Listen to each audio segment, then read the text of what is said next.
Ladies and gentlemen, boys and girls, children of all ages, here we go. Episode number 70. And it's Father's Day weekend. So before we get started, I got to say happy Father's Day to all you mothers out there and the mothers and fathers on this podcast. So Motherfuckers. there you have it. So before we get going, I got a bone to pick with this tournament this weekend that I'm at. They charged us $10 to go in and watch your own kid play. And they gave you a wristband.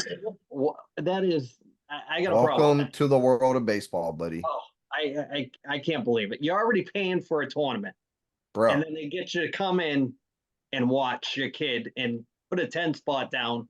I'm just totally blown away with it. It's already the second time it's happened. I thoughts? Anybody from the panel before we get going on that? Bro, They're trying to break you in for high school. Bro, my kid is 8. We played our, whatever World Series tournament a few weekends ago. $20 a piece for me and Jess to get in for one. I gotta day. say, I never paid for baseball.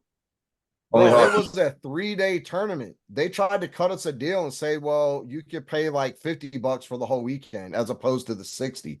I was like, I'm paying $100 to watch my kid play baseball for the weekend after all the other fees and just to watch their team get absolutely fucking annihilated.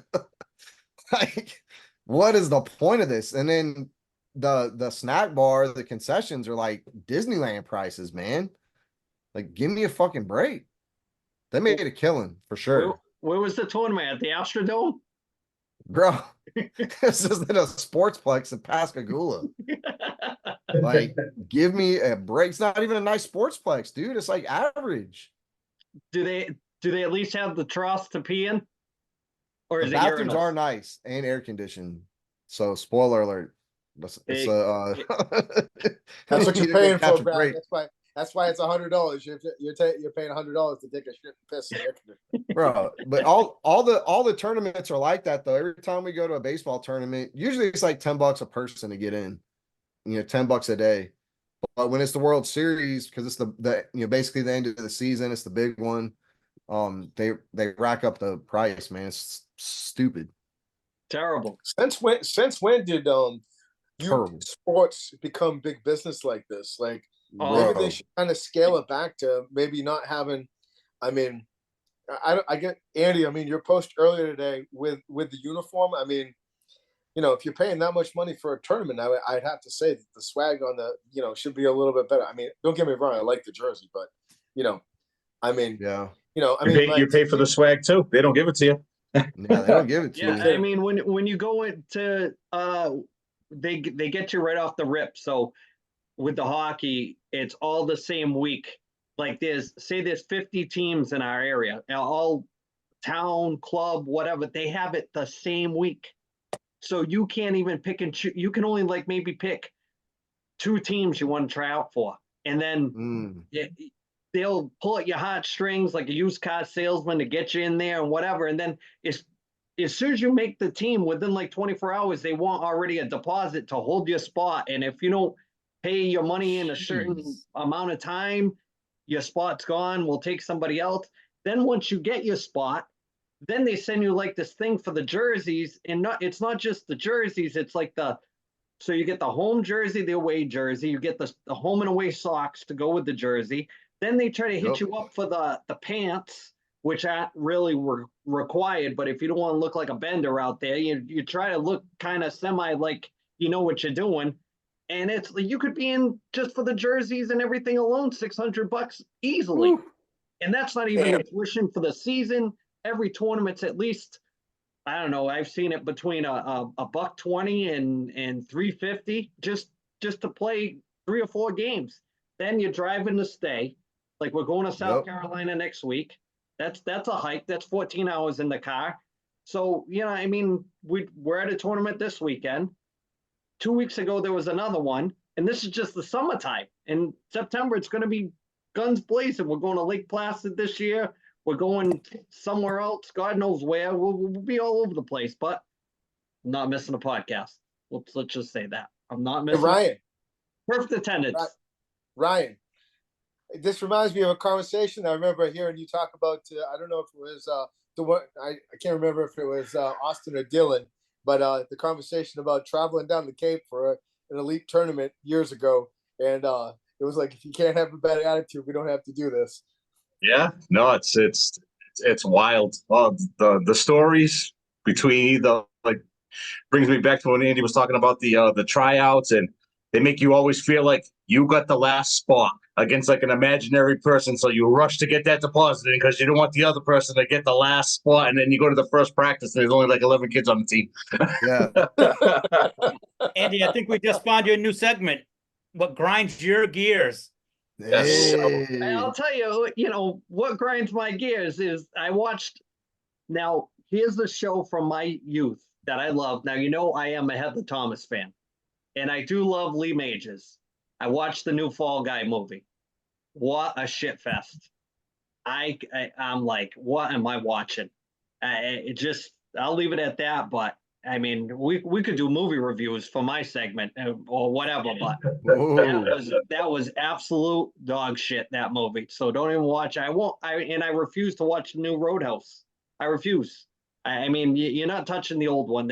Plus I heard a rumor that Rob Zombie's doing his own remake of Jaws, the first one. Oh. So let's cool your jets there, Rob Zombie. Hey, I will say, as an avid Roadhouse fan, Roadhouse is like my top 10 favorite movie. I fucking love that movie. I can quote that movie from front to back when I watch it. Fucking love it. Cannot say that enough. The new Roadhouse cannot touch the old one, clearly, but there were enough little Easter eggs and nods to the old one, and Conor McGregor was hilarious.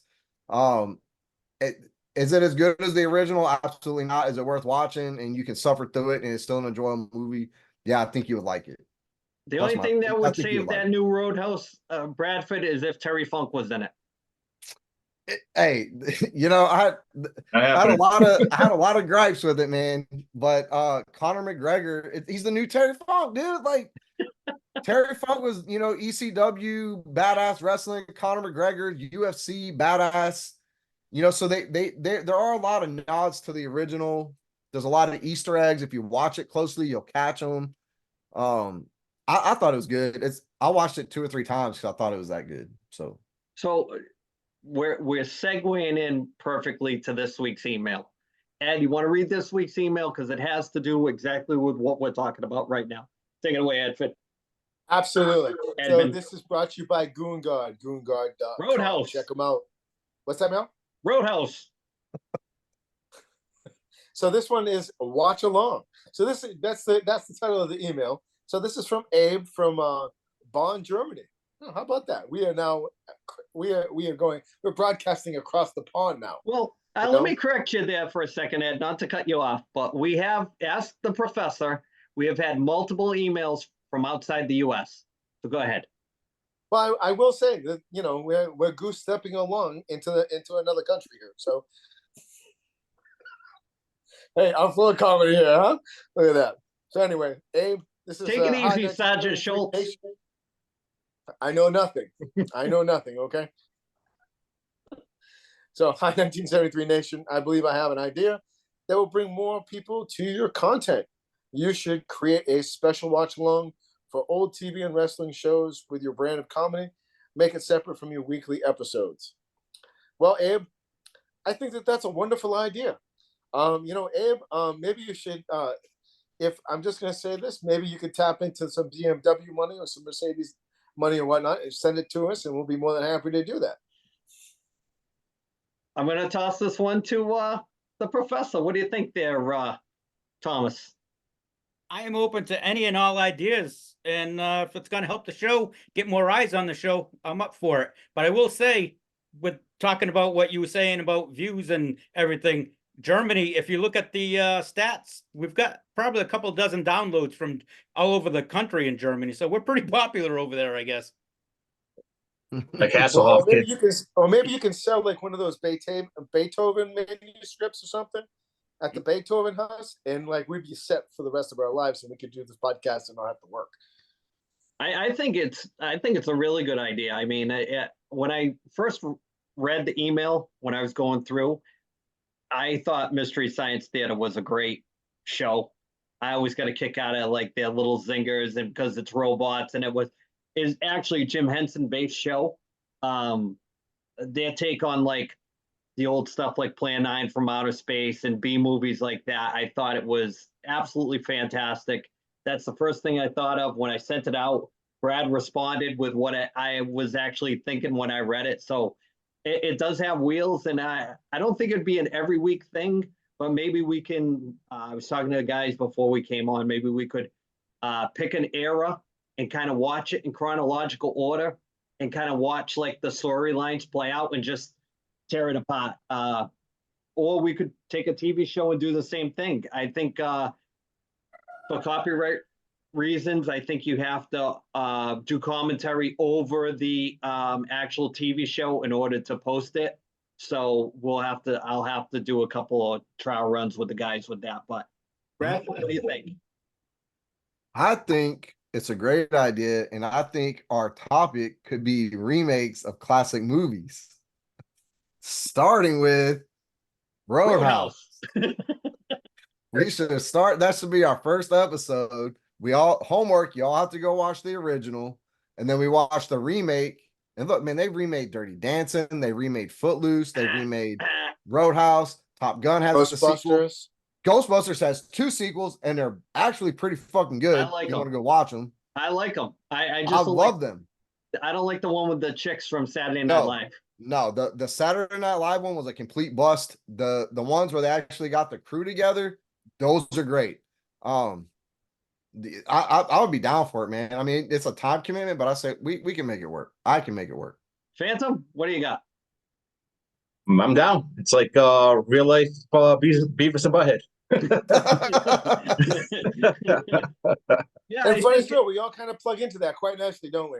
yeah, like I said, it's all going to come before we move on from the topic. It's just going to have to come down to maximizing the time, and then also what we can actually upload. Because I don't know if we can upload a whole movie and then critique it through there. Would probably have to start with something small, half an hour, under an hour to see how it goes. But I thought that was a great question. 2 great emails 2 weeks in a row.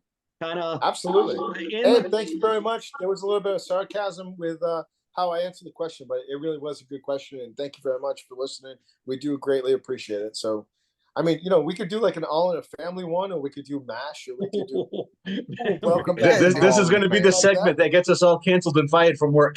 Yeah, we can't do all that. I can't get fired from work. Yeah, no, I can't do that. And you did say the Jeffersons, right? Oh no, and the Jeffersons too, for sure. Good times. Yeah. Oh, absolutely. All those 70 shows. Oh man. Fantastic. All of them. Yeah. Oh, Yeah. absolutely. Must watch TV. Yeah, when staying home and watching TV with the parents with the 6, 10, and 12, when everybody was on the same page, we'll keep it at that. So speaking of wrestling, let's talk some wrestling. Let's move away from the email, get away from Roadhouse, and let's talk some, we can talk Clash at the Castle. We can talk about our weekly WCW deep dive into who killed WCW. We're going to talk Bradford. Let's talk Clash at the Castle. It's on Saturday. What do you got? Man, I've been watching like the little clips from the pressers and the pre-shows. It looks like the crowd is just as turned up as France was. Drew McIntyre, obviously, he's in his home country. He came out and the crowd went absolutely ballistic. Like, how can you not be a fan of Drew McIntyre right now? I know Chris is gonna be so mad because we wanted Damian Priest to win the title. But look, Drew McIntyre is the best heel we have seen in a while. Give this man a title. Let him be the heel. He plays it to a T. Face Drew McIntyre was boring as shit. Heel Drew McIntyre is epic. And it's just building up for a clash with CM Punk down the road. Damian Priest is boring as shit as a champ anyway.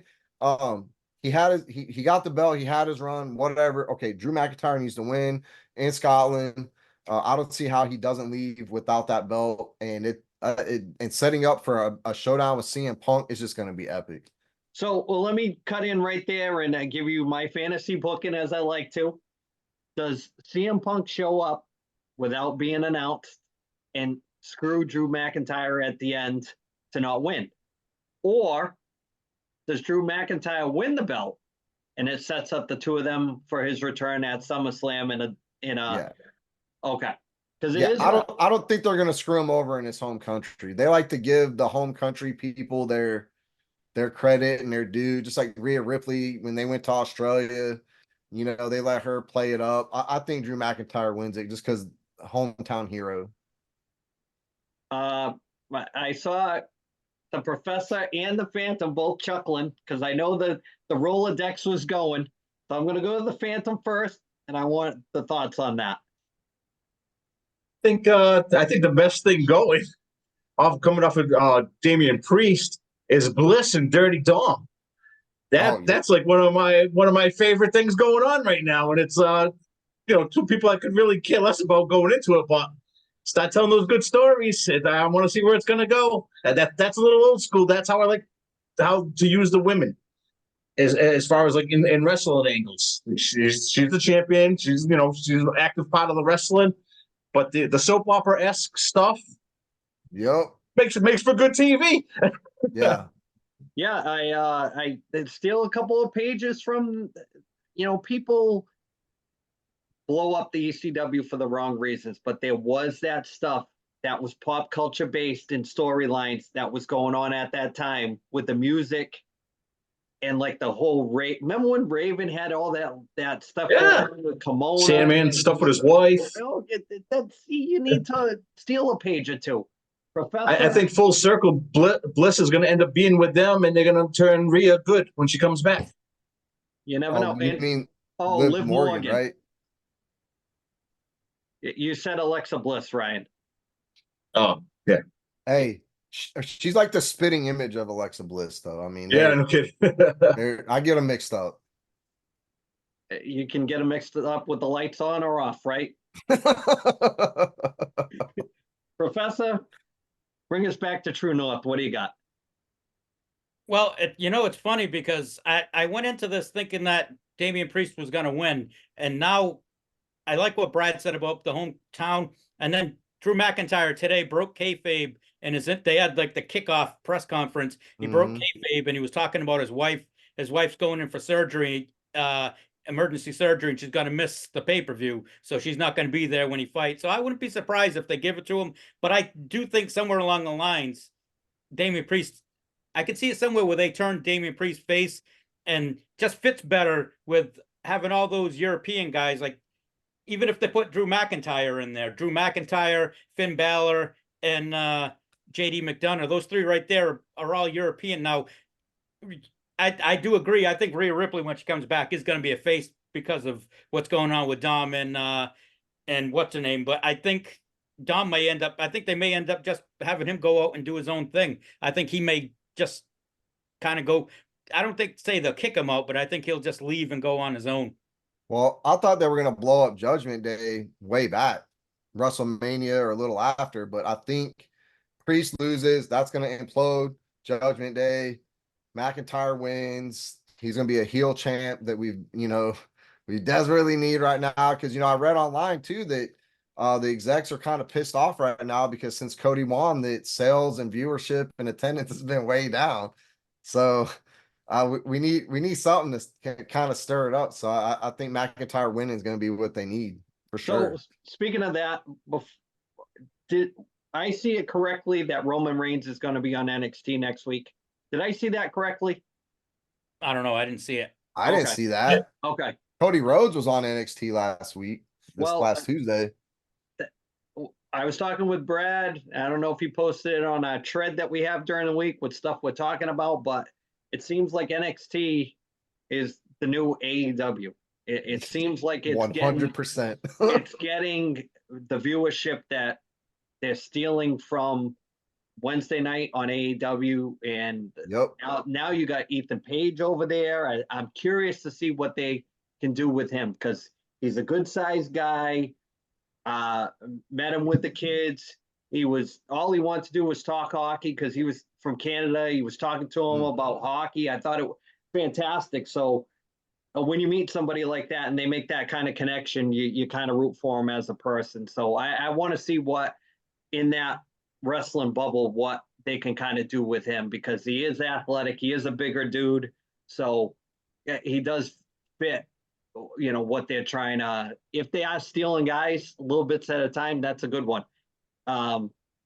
Anybody have any thoughts on Ethan Page before we bounce? Because I wanted to talk quick about Ricochet. I don't have anything about Ethan Page. No. No, I like what they're doing. They're bringing in all of Cody's boys. You're right. Little by little. The rumor is that TNA is under so much that they're falling apart right now. They fired like 3 of their head of creative and within the last like 2 weeks. And the rumor is that quietly TKO or whatever they call it that owns WWE, they're trying to buy TNA, and that's why you're seeing Jordan Grace showed up on. She's been fighting on thing. Moose has already mentioned that he actually asked Jordan Grace to say a good word with Shawn Michaels so he could try to come over. So I think slowly you're going to see them kind of combine. I wouldn't be surprised if somebody from TNA shows up at Clash of the Castle, like as a secret appearance. Wouldn't be surprised at all. Now the traction that I don't like when they announce that guys are leaving. It would have been cool to see Ricochet get put out, Rey Mysterio style, and then you don't know what's going on. I think they give away too much. In the outside stuff, I think they can't keep their mouth shut. I think they need to start doing some non-disclosure agreements with that kind of thing. But Phantom, thoughts on the Ricochet? I mean, I think that's the way that they should put guys out. If you're switching companies, then it should be like the old days. You got to kind of put somebody over, or have it be an injury, or somebody broke your leg and then you're gone. And whenever you show up after a couple of months, then it's like you're healed. So when you went somewhere else, like you ran them out of town.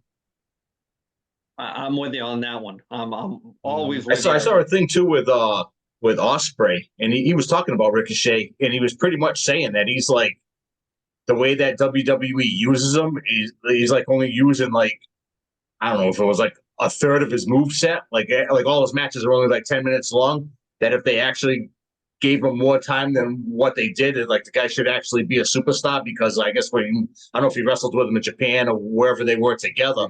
I guess they were having like epic matches, and he was should be like a top guy, but I don't know if it was his size or his style. So maybe if he does go to AEW, it'll benefit him, because it's they probably wrestle more his to his abilities. Yeah, his no sell. That's the other 2/3 of his moveset, kicking out from pile drivers on the concrete. That's he has the personality of a brick wall. Like, he has the moves in the ring. He can do all the acrobatic stuff, but let's be real. Logan Paul does a better Ricochet than Ricochet does.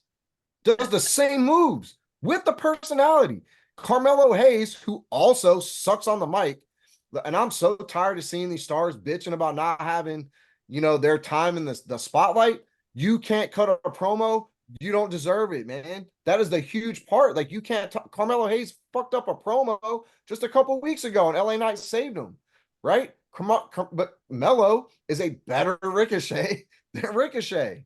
So if you want to, and I love Ricochet, man. I'm a huge fan, but like, you can't go out here and you can only flip off the top turnbuckle so many times before I'm like, you got to get a new bit. You have not everybody on the roster could be a Paul Heyman guy. I mean, he has Samantha Irvin has probably kept him in the spotlight and on the roster longer than he is due. He probably doesn't even realize that. I don't think he's going to AEW. I think he's going to take a break. He's going to play the market, and he's going to have AEW make an offer and let WWE counter, and he's going to go with he's staying where Samantha's at. He's not leaving her. Because as soon as he's gone, let's be honest. Andy and Ryan and Tommy, Brad, sorry, brother, I'm tossing you out because you're the young guy here. But isn't this what they used to do with guys that weren't as good on the mic? They'd make them a tag team champion, and they'd put him with somebody that was really good on the mic. I mean, manager. Right? Well, the thing about definitely. There's 2 guys that they always talk about that because of the structure of the WWF at the time. EFG, HIJK, right. The So SUV. they stuck the Grand Wizard with Billy Graham, and he didn't even need the Grand Wizard. I mean, they worked well together, but they didn't need him. And the other one is Rick Rude with Bobby Heenan. You're taking two guys that were like, you don't. I understand why you put them together, but they don't need what you bring to the table from each other. I mean, Big John Studd and Bobby Heenan, yeah. King Kong Bundy and Bobby Heenan, yes, but no Rick Rude and Bobby Heenan. But Like, who are you going to get to manage Ricochet? All the managers are bigger than him. Well, he needs a tag team partner with a personality. That's my point. Had an interview with MVP. Validating my point, Brad. Yeah. MVP had an interview the other day, and he actually said that he tried to get Ricochet into the Hurt business when he started, and for whatever reason, creative said no. Wow. It's a roll of the dice, though. But look right now. Say what you want about CM Punk. He has gone to NXT during his off time, and his mentor, Trick Williams. Guess where he's working with him at? It's not his in-ring presence, or his skills, or his moves. It's the mic work. Because, again, Trick Williams, huge athlete, kind of sucks on the mic. But Trick Williams is so over with the fans. You get that his mic skills polished up. He's going to make the jump to the main roster and very soon. And CM Punk is helping with that. Ricochet needs somebody like that. Go ahead, Tom. But you can also go back in the day. I mean, look at Kamala. I mean, Kamala got over, all right? Yeah. I mean, look at Kamala. Look at George the Animal Steel. Nice. I mean, come on, man. He got over too.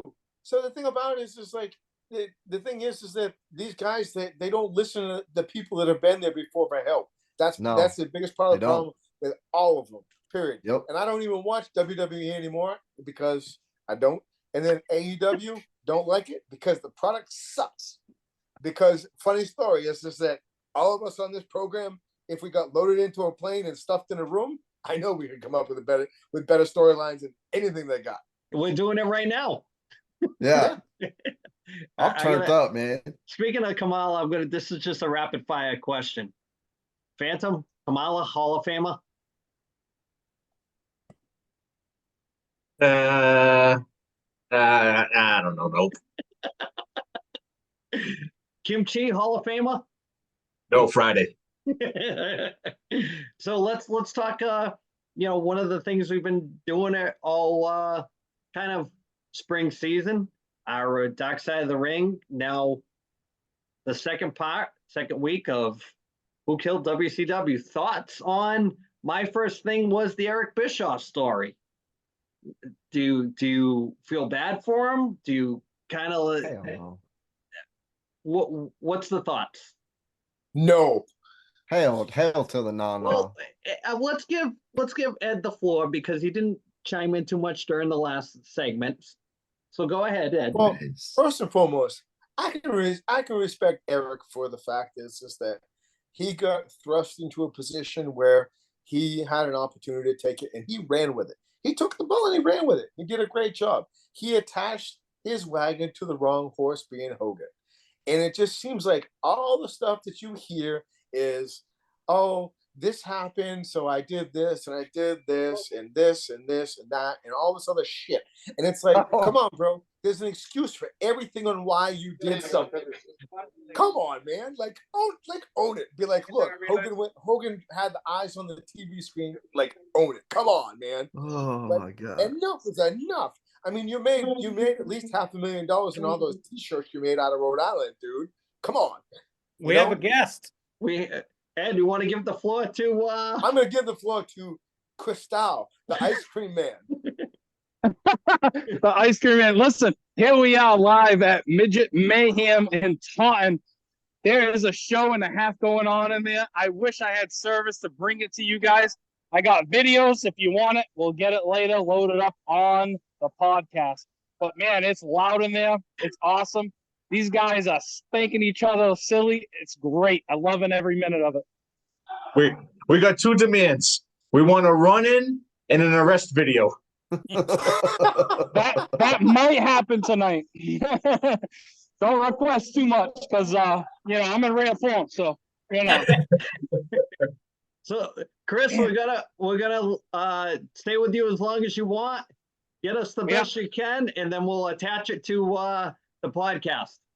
All right, I'm trying. I can sneak in there for a bit, but if you lose me, it is what it is. All right, guys. Yep. All Go right, ahead.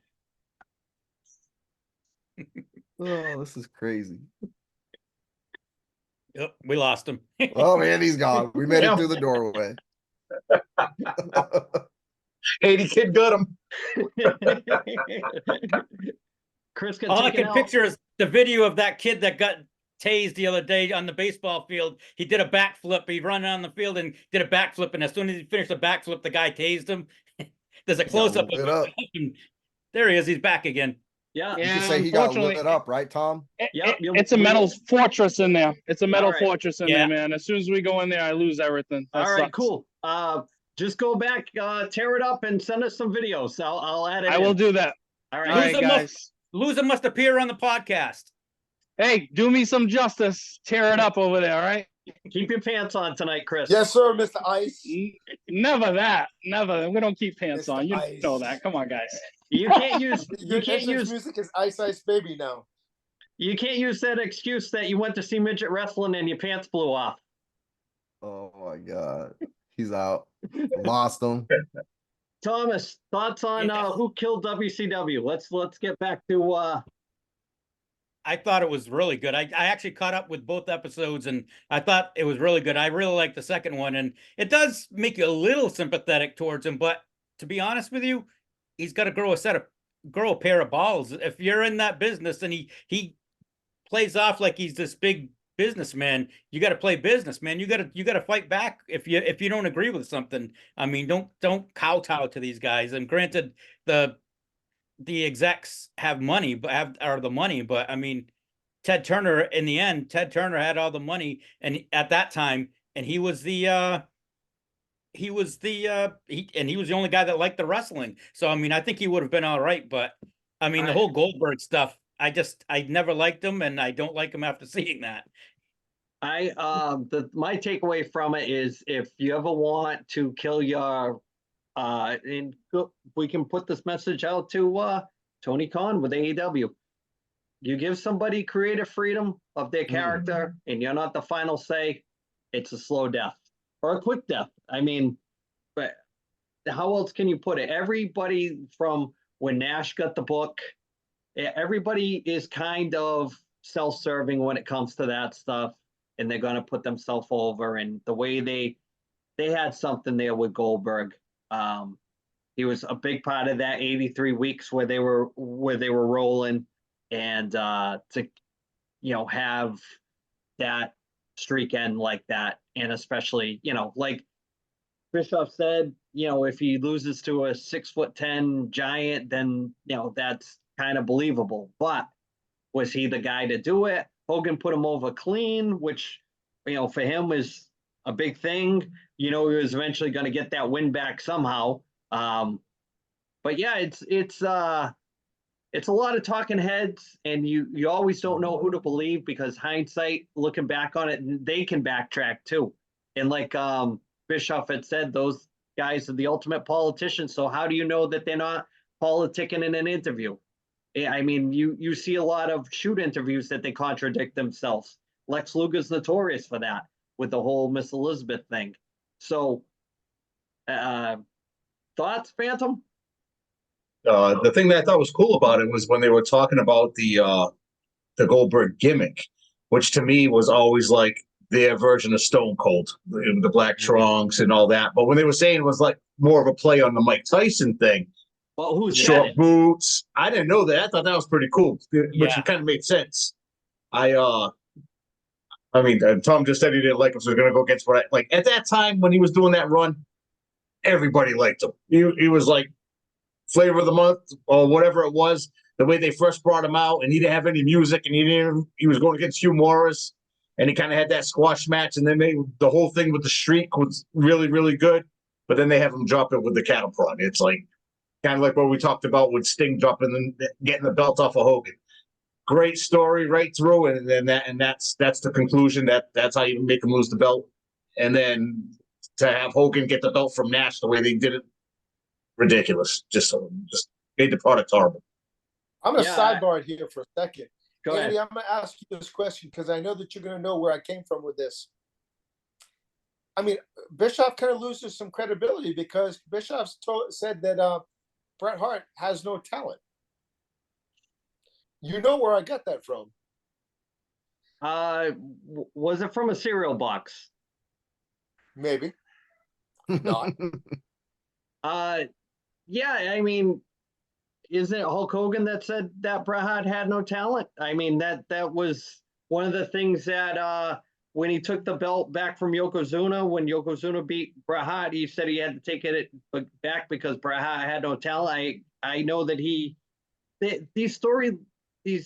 it's almost like stories on a reality TV show. They never seem to jive all the time. I thought Kevin Sullivan was great talking about going back to what the Phantom said about the Mike Tyson look. It was Kevin Sullivan that had said that, and I think that I don't know what Kevin Sullivan was doing at the time, but maybe he was the right guy to take the book from Eric Bischoff at the time instead of Kevin Nash. But who knows? Who knows?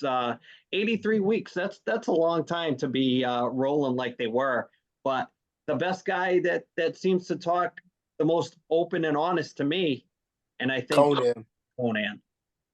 Yep. He just, if you want to Did get not age well either. well, he's had a lot of liver problems. He's only 18. Yeah. We're gonna say he's probably 85. His health. My Yeah, goodness. That's some hard living right there. We'll leave it at that. But yeah, Brad, what's your take on this week's episode? I mean, I agree with what y'all said. You know, when the professor said, you know, I wasn't a big fan of Goldberg either. Like growing up, I was like, who the hell is this guy? Ex-NFL player trying to make it big in my wrestling.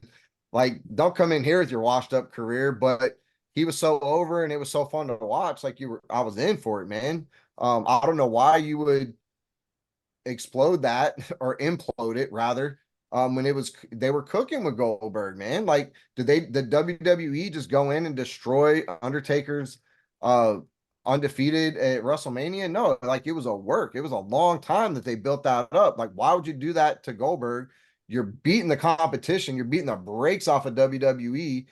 But I think what you said, Andy, Tony Khan needs to watch these episodes and take notes. Because what he's doing right now, it's the similarities it's unreal. And when he gave creative and booking over to Kevin Nash, I was like, oh, this makes a lot more sense now. Because I remember that chain of events. Like as a kid, y'all think I was in high school watching that when Nash just laid down and Hogan pinned him. I was not a fan of that. And Nash was like, listen to the crowd.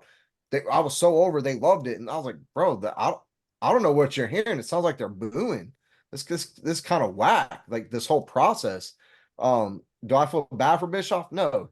He got ousted by executives and financiers and CEOs and bookworms that are way more into it than he was. Like he was in way over his head. He was a sales guy. He got ousted by guys that were down into the legalities and into the weeds of it, man.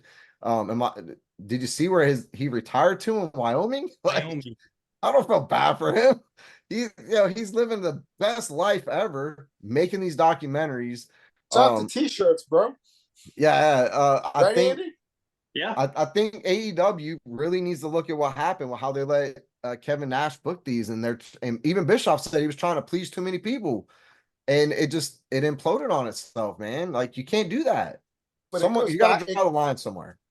But it goes back to like the thing about it is, Brad, to reiterate your point, Andy's point, Ryan's point, and Tom's point. The thing about it is just that the blow off on why AEW and WCW shit the bed is because the storyline's great up until the point, and then when the blow off happens, it's crap. Yeah, they didn't know what to do with Goldberg. Look at that whole devil gimmick that AEW did. It was really cool. I mean, what's name screwed it up when he got hurt, but same shit. Yep. Yeah. So like when they blow it off, it's crap. And like WWE, it always seems to have like a plan of like, okay, this is where we're going with the storyline. Blow up happens. Where we're going to next. Well, you look at the difference between the two of them. WCW gets Bret Hart coming off of a screw job. Yeah. with zero plan for him. But then Zero. going the other way, when Jericho went to WWE, instant superstar. Like Instant Y2J. Yep. it's like I can't see how you're going to invest. What do you say? $2.5 million contract that he got, Yep. and then your only plan is just to have him show up on Monday and just to get that initial pop, just like AEW does. The biggest thing they ever do with any of the guys is the first day they show up. Then Yep. after that, they got nothing else for them. It's sad. The thing that kills me about when they get these guys is don't tell anybody you signed them. Have them sign an NDA, and so that it's all hush hush.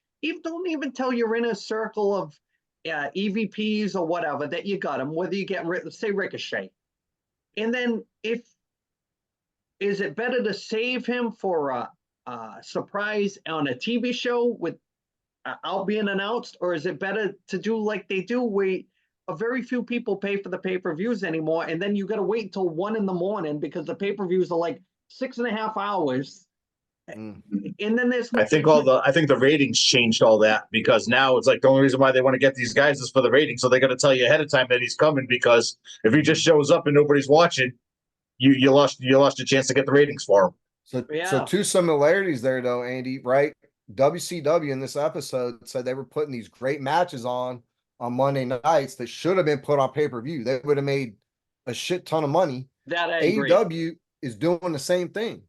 They're putting on great matches that should be reserved for their premium or pay-per-views, what they call them, right? And it's like it's mind-boggling why they're not doing that, man. So the They're philosophy, making the same mistakes.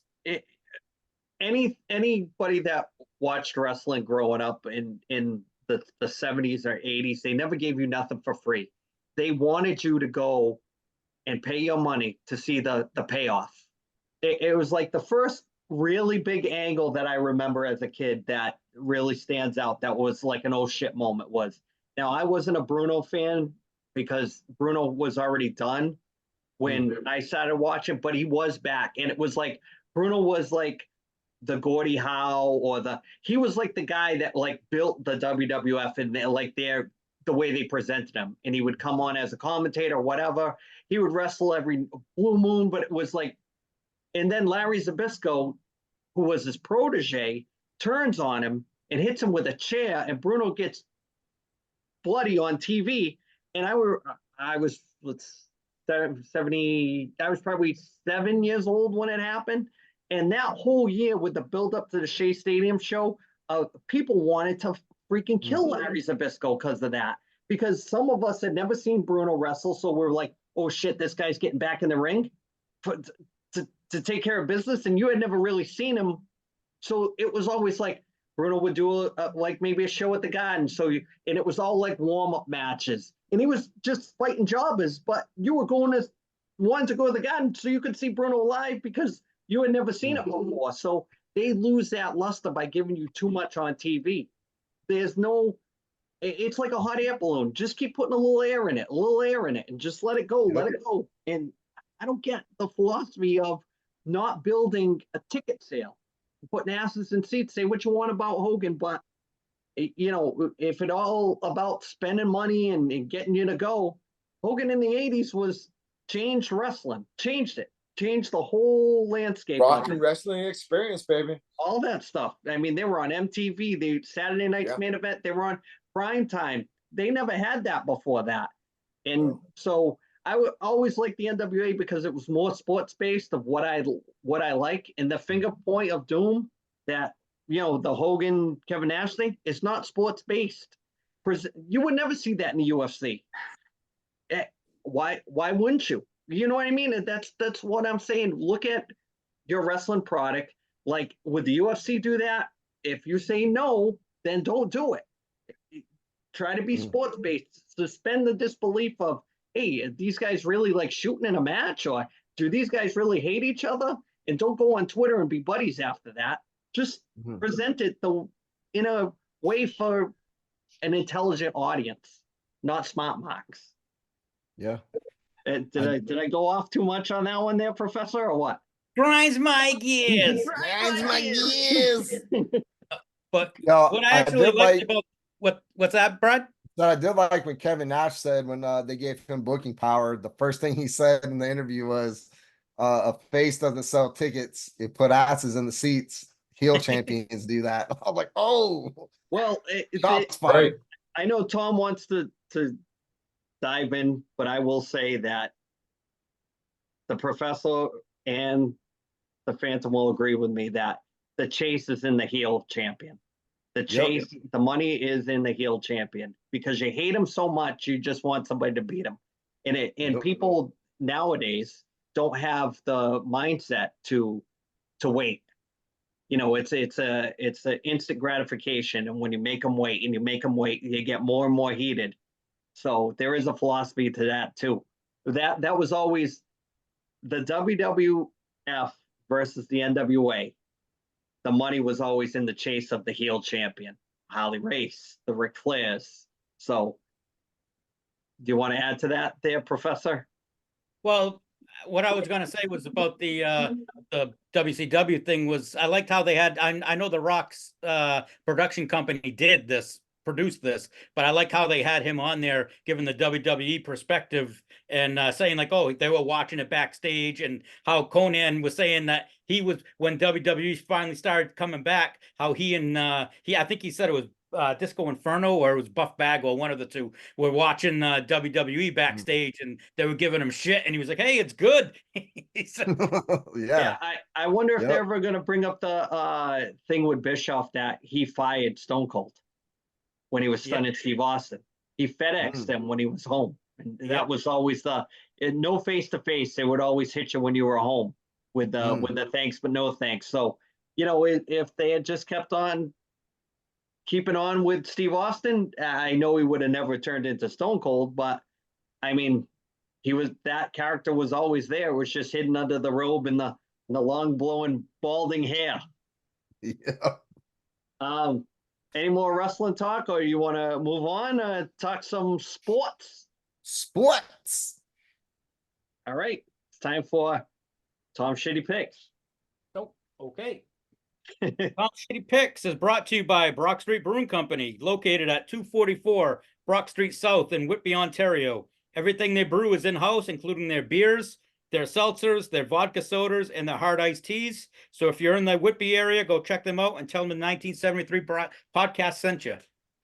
All right, this week I'm running out of getting out of the easy way and picking sports finals, so I'm going to go back to going back to the fantasy baseball. And this week I'm going to go pick the Mavs tonight. I know they're. We'll get into They're that. up by like 20 something. Yeah. I'm going to go with the catcher from the Los Angeles Dodgers, Will Smith. Next week, he's got 6 games. 4 of them are against Colorado in Colorado, and 2 are against the Angels. And I just think he's batting .294 with 10 homers. I think it's just Colorado's made for him with he's got that swing that hits long fly balls, get it up in that air, and he's going to hit a couple out. I think he's going to have a big week. So before we get into the NBA finals, the NHL finals, we want to mention a passing of a legend this week. One of the guys that when I first started watching sports and basketball was on, him and Dr. J were probably the 1 and 2 when I started watching it, and fond memories of Jerry West and his foul shooting was always a thing when I was a kid that I was enamored with. Thomas, you want to add to the Jerry West passing? Yeah, I mean, the guy, he's a legend. I didn't realize that the silhouette was him on the NBA logo. I never realized that. I don't know why I never knew that. But, I mean, he won at West Virginia. He was an NBA champ, finals MVP. And, I mean, the guy was a great GM with the Lakers. I mean, they won, I don't know how many championships with him. But the story I liked was this week, Joe Mazzulla played at West Virginia. He said when he was playing there, he said he got a phone call from Jerry West, and Jerry West ripped him a new ass. He said about 15 minutes long. He says all he did was yell at him. You know how you've got such a great opportunity and you're pissing it away and giving him a hard time. And he said it helped him. He says that's how he says he's one of the ones that takes that and feeds off of it. And they became pretty good friends. He said that he actually stayed at Jerry West's house in California during the summer one year. And he said that one time he got up and he was late for the workout that he was supposed to do. And I don't know if it was with Jerry West or not, but he said Jerry West just started yelling at him, told him not to eat breakfast, just get on the, he said, you haven't worked up an appetite yet. Go out on the court and work up an appetite before you eat. So said he had to go out there and work out, but it's just good stories. I mean, I've never really heard a bad thing about him. Phantom, do you want to bring these guys up to speed on the show that you keep trying to tell me to watch about the Lakers and the Jerry West character? You gotta watch it. It's so good. So good. Title is like escaping me right now. What's it called? Showtime? Showtime. Oh yeah. That was have you watched that? No, it's on my list though. Oh yeah, you gotta watch it. It's so good. Yeah, and especially if you came up during that time. It's funny because you look at how they casted the different characters, and it's like you're first looking at them going, I don't know, I think they kind of could have got somebody better. But as the show goes along, they actually nailed like quite a few of them. It's actually really, really good. So the Jerry West thing that is noteworthy, that he went to the NBA Finals 7 times before he won his first title. That's pretty amazing. So talk about he was the first player to win the MVP on a losing team. Yeah. So we've, since this podcast has started, we've lost so many of the people that we grew up watching. So it just puts things in perspective when you see these That's things. because we're becoming the old people. Why not have a watch along? We're all getting old and we're all getting tired. Yeah. You're all getting older. I'm still in my prime. We're still sexy as fuck though, Bradford. And we know just ask your baby face professor over there. Yeah. Maybe he's not available. Just saying. I disappoint everyone. Yeah. So let's talk NBA Finals. Let's go with the mayor of Hazard County and his Mavs. And Bradford, what do you think? There's nothing to talk about, man. Like they're getting smoked. It's a blowout every week, every game. Tom called it. They shut down Kyrie. You're gonna have a different ball game, which they've done pretty effectively. But Luka's not getting any help. He's a huge liability on defense. And like I said before the series started, like they battled through the West. They're at a point now where their star players, Luka and Kyrie, are tired. They're exhausted. They're playing injured. And I haven't watched any of this game because it's been on during our podcast. But in game 3, Luka's shot was just like they just looked deflated. Every shot he took, every play, every move, he's not looking like he can go the distance. And that kind of leads me to my point. Like if you want to win a championship, Luka, bro, you're 25 years old. You're a professional athlete. Get in shape, man. Like, go hit the gym, get your cardio up, get your weight up, build some muscular endurance. That way you can go to the distance in the finals. There's blowing out Boston right now, but let's be honest. There's no money to be made in a 4-game sweep in any championship series. We knew they were going to get at least one. They're going to take it back to Boston. They'll blow them out tomorrow. Series over. Gonna win in the Garden. They'll win at home for Boston, and then not tomorrow. The 17th is the next game. Boston wins it. Series over. NBA will make their money on 5 games. Professor, you want to add to that? It's just the Celtics just have too many weapons right now. I mean, the secondary guys for the Dallas aren't doing anything. I mean, the 3 guys, Gafford, Jones, and Lively.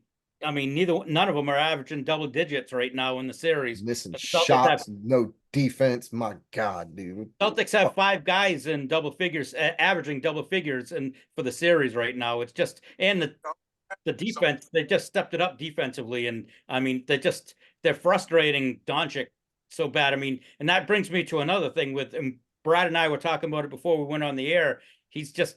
I'm so sick of seeing him whine, and it's not just him.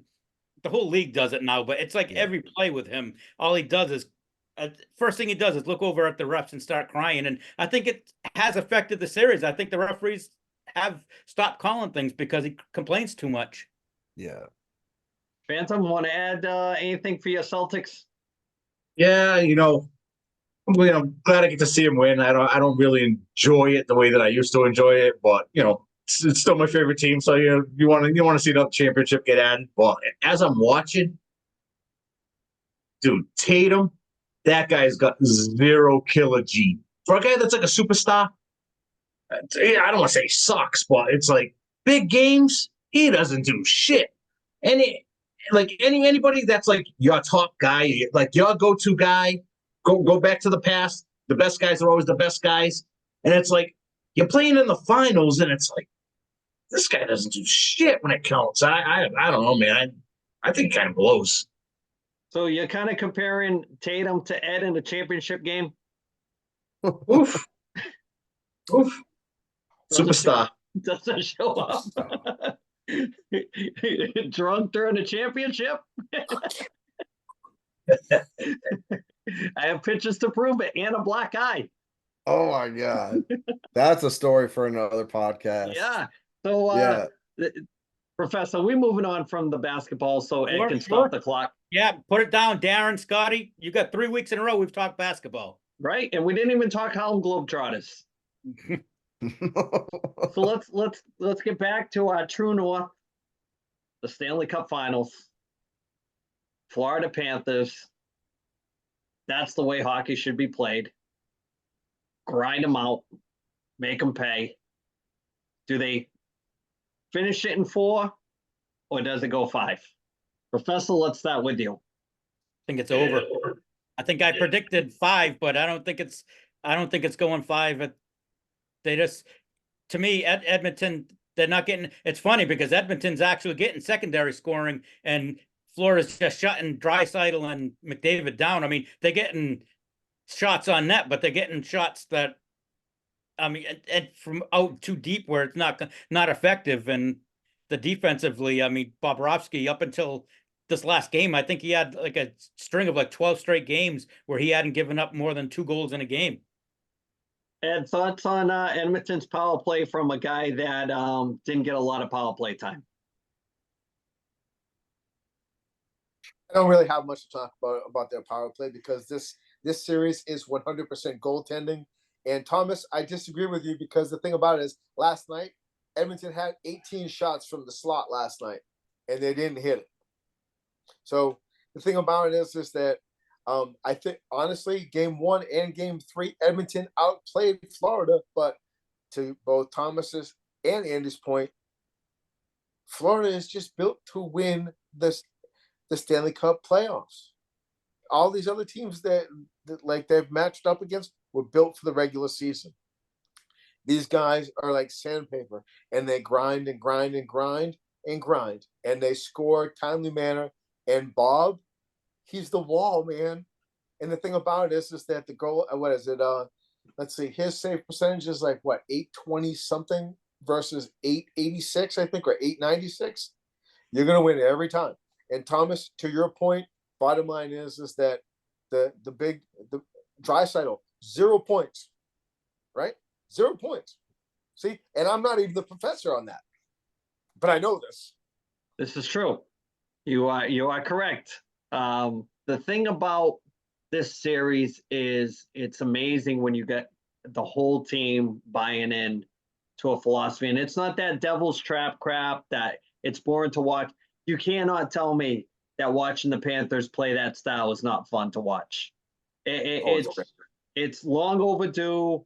You know, they're heavy on that forecheck. You watch that forecheck, and those guys are like rabid dogs trying to get that puck or break up some kind of play or frustrate Draisaitl and McDavid. And for me, I always say that you can beat a team multiple times during the season because you're not playing them back-to-back nights.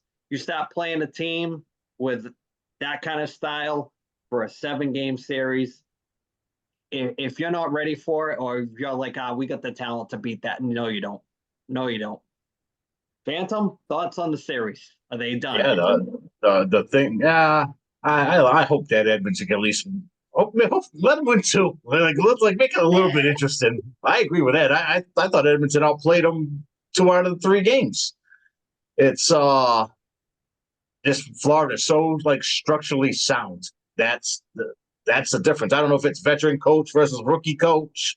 If the adjustments aren't being made on the Oilers side, I almost kind of feel like the Oilers knew that the Panthers were coming in tough, and it's almost like they're coming in with the attitude like they're not going to punk us like they do to everybody else, and they're kind of getting out of their game a bit. It seems like Edmonton's the one that's kind of playing actually a little dirty, as if to say, like, you're not going to bitch us out here, but they're kind of not playing their game because of it.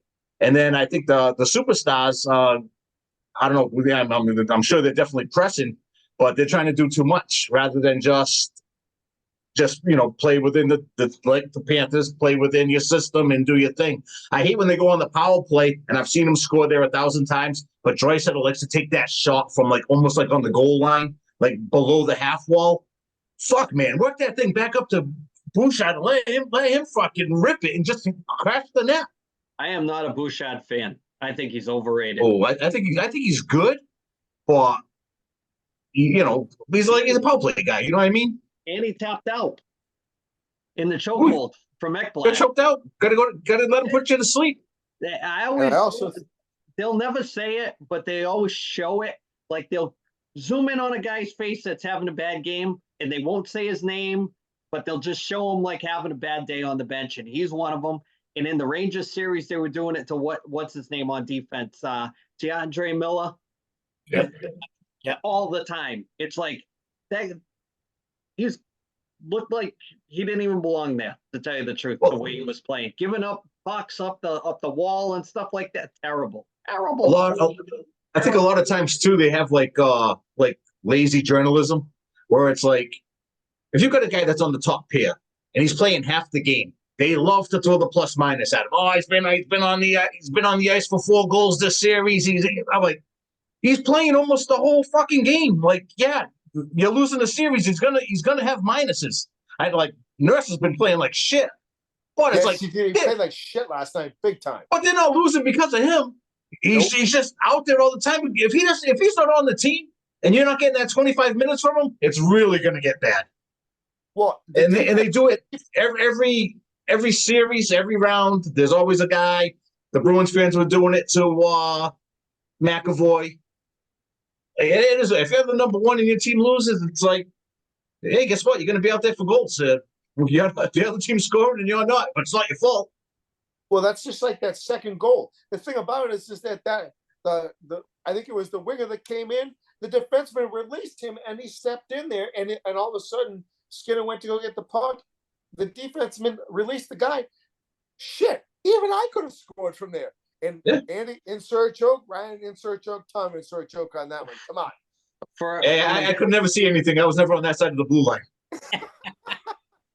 From a career minus player, that's saying something, Ed. Hey.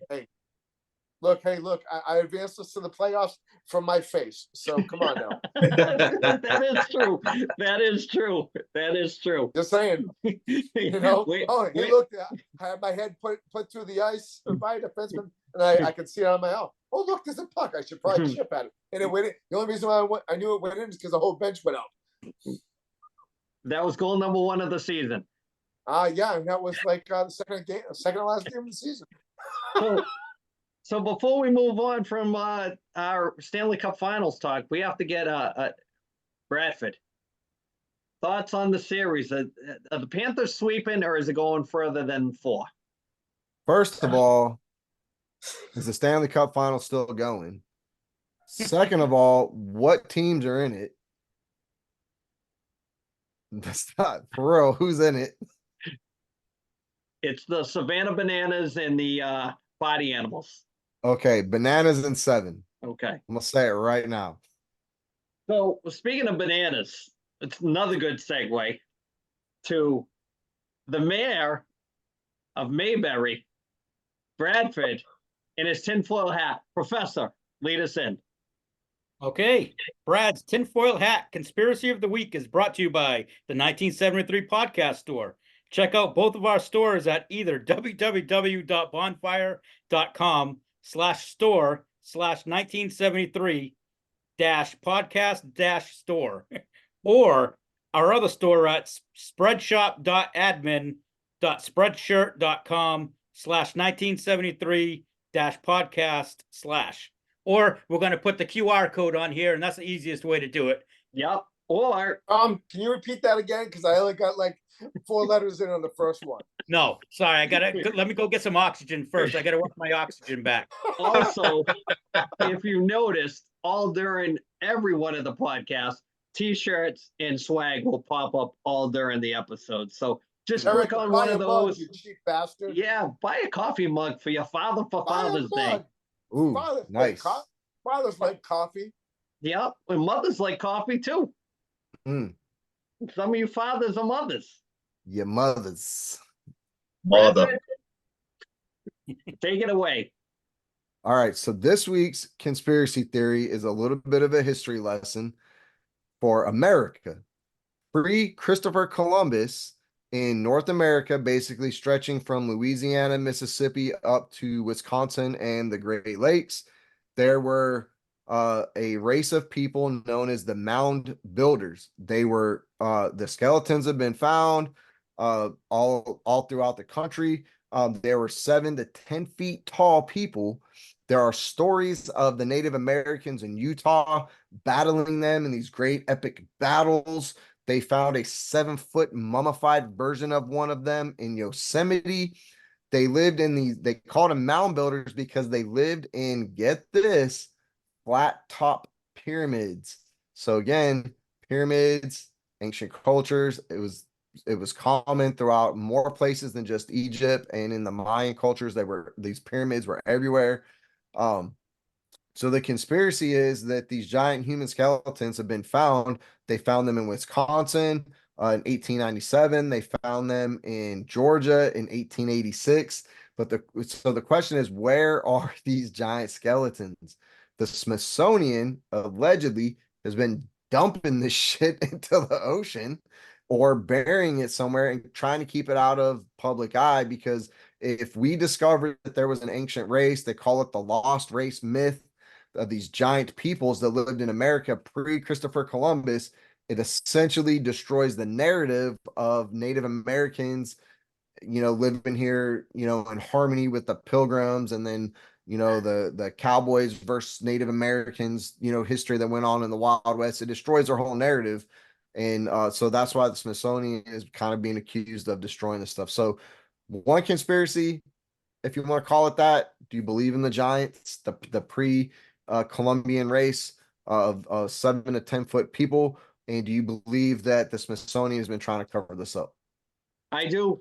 I'm going to jump in here because the famous story from the Grand Canyon, I believe it was 1912, 1910, where they were canoeing down the Grand Canyon through the rapids, see some kind of opening in the, side of the cave, pull over, they go in, mummified, it almost looked like an inside of an Egyptian tomb, different size races of people mummified in there, all kinds of gold, frankincense, and myrrh and all that stuff. And there's actually recorded documentation of the guy kind of flipped out, went back to the local town that had a telephone, called the Smithsonian.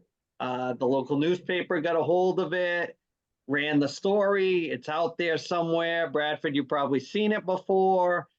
Yep. All of a sudden, they close off parts of the Grand Canyon. That part you can't get to anymore. And they supposedly cleaned out all the cave of all the remains of what they found. Great story. They kind of touch a little bit on that in the Red Dead Redemption 2 video game. There's a lot of lore in that. Not that we've talked a lot about video games, but I'll stand on this hill and say that it's the greatest video game I've ever played before. It's uber deep. And if you're a conspiracy theorist, historian, all that stuff, great game to play. So many Easter eggs in that, from Bigfoot to Native American lore to UFOs to everything. They put a little stuff in there for everybody. So I agree 100%. Bradford, there's stuff that's out there that if the general public knew, it would change the whole foundation of what we know and how we do business. Professor, tinfoil hat, your recap of what Brad has to say. I totally agree with him. I think it's legit, and people are crazy if they think we were the first ones here. So I mean, I think there's a lot more, and I want to delve into a lot of go and do some research on what Brad said, because this one interests me a lot. Yeah, Yep, check look out up the that mound people. Yep. And that Grand Canyon story is out there.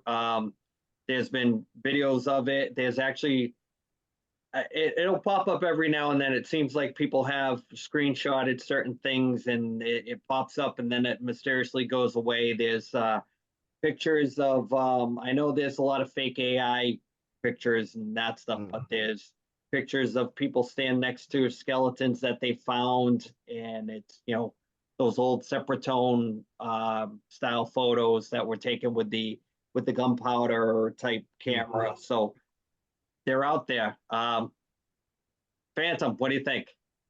Oh yeah, I'm in on this one. I've seen some videos, and I don't know if it ties to the same story of like archaeologists finding these big giant books, but like these books were so big that they weren't like 10 feet tall people. I think the books were like 10 feet tall, and they found like a whole library of them, and it's wild. I really enjoy this stuff because it just opens up your mind to just wander, and you know, I'm sure some of it's BS, but you know, a lot of it seems like it's based out of some kind of truth.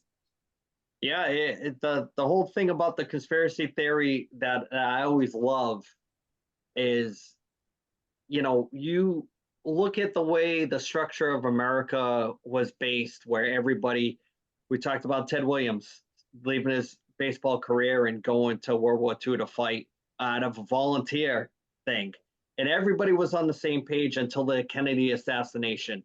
And if you look at that timeline of the Kennedy assassination, that's when America changed. There was a ton of people that said, well, wait a minute, something is wrong. We're not buying war bonds anymore.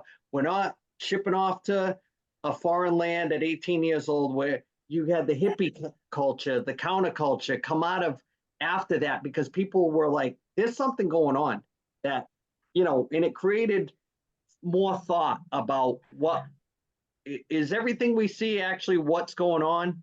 And so that's my timeline, as you know, loving kind of history and conspiracy theories.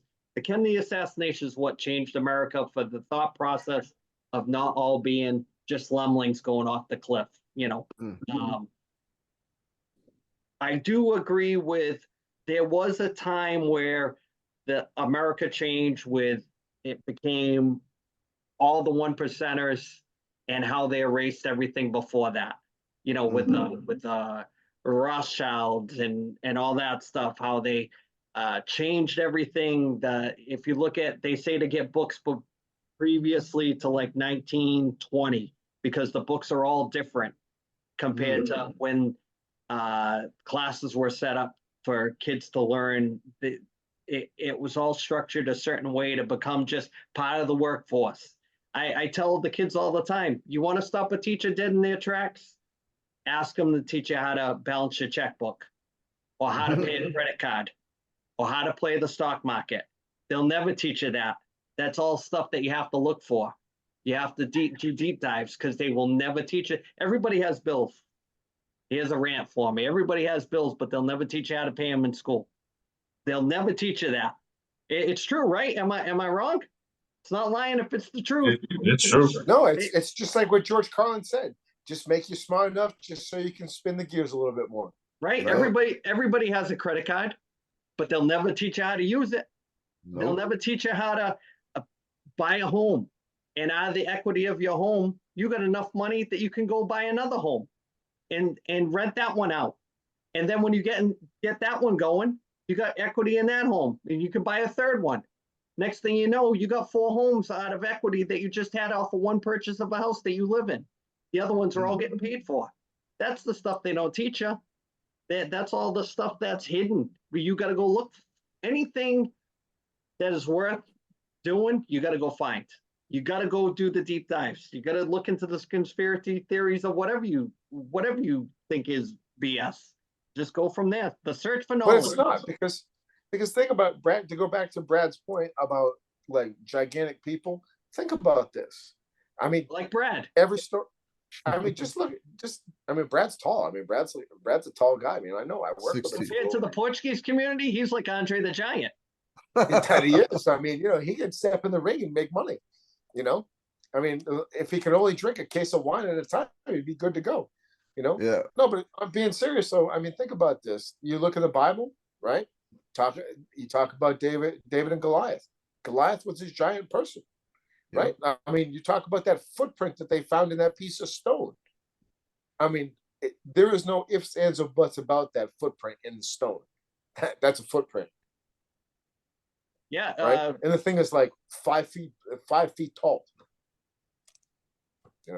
There's no denying. The Bible talks about Nephilim too, which were giants. So I mean, it's the Bible is. If you're gonna say the Bible is historical reference, geez, man, there's dragons and Leviathan and giants and there's all kinds of wacky stuff in the Bible. And then there's the whole series of pieces of the books that they've taken out, like they always talk about if you do that deep dive into Book of Enoch. The Book of Enoch with all Book of that, Enoch, where they, supposedly there was whatever you feel as a race of angels came down, breeded with normal people, and created that race of giants. Right? Am I right or am I wrong? And that's they reference that in the Book of Genesis, though. Right. And supposedly one of those floods is what wiped out that. It was like a reset. Yep. So a lot of things to talk about. Lots and lots of stuff. We should almost just do a whole hour podcast on conspiracies. Oh, we could also do that. Brad's Tinfoil Hat Deluxe, the deluxe edition, the director's cut. Yeah. Number one segment to his own show. Yeah. There you go. There you go. Yeah. So a couple things before we wrap up. Thomas, want to talk some album of the week, and we'll wrap this up for Father's Day weekend. Sure. This week's album of the week is brought to you by Purchase Street Records, located at 53 Pope's Island, Unit 2, New Bedford, Mass, or online at purchasestreetrecords.com. They also have a Facebook page, so hit them up on there. Purchase Street Records is Southern New England's largest independent record store.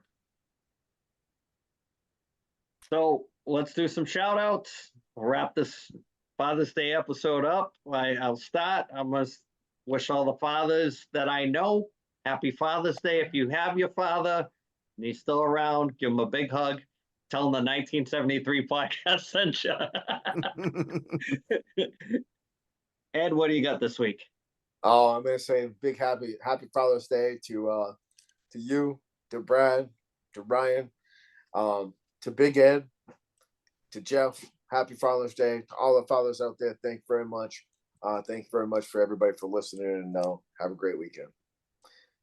Phantom, what do you got? My shout out is, I don't know if you guys have ever eaten there before. Have you ever had Dave's Hot Chicken? Nope. No, sir. I went to this place today in Braintree coming back from New Hampshire. Dave's Hot Chicken. Shit was awesome. Wicked good. Check it out. Shout out to Dave's Hot Chicken. Don't be a chicken, have some hot chicken. Have some hot chicken. Don't give those out for free, Andy. True. It might not be southern. It might be not. It's probably not southern hot chicken, but for up here, pretty good. Bradford, I know that you've been a father more than once. Yeah. A couple of them you acknowledge. A couple of them maybe you don't. There's probably some running around New Mexico, Korea, Virginia. Who knows, man? You get around. You've been in witness protection.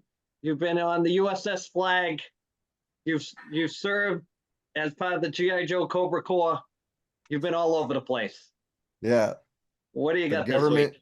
The government sent me on some international business trips, and who knows what's out there? There's some little blonde-haired Korean kids running around. Who knows?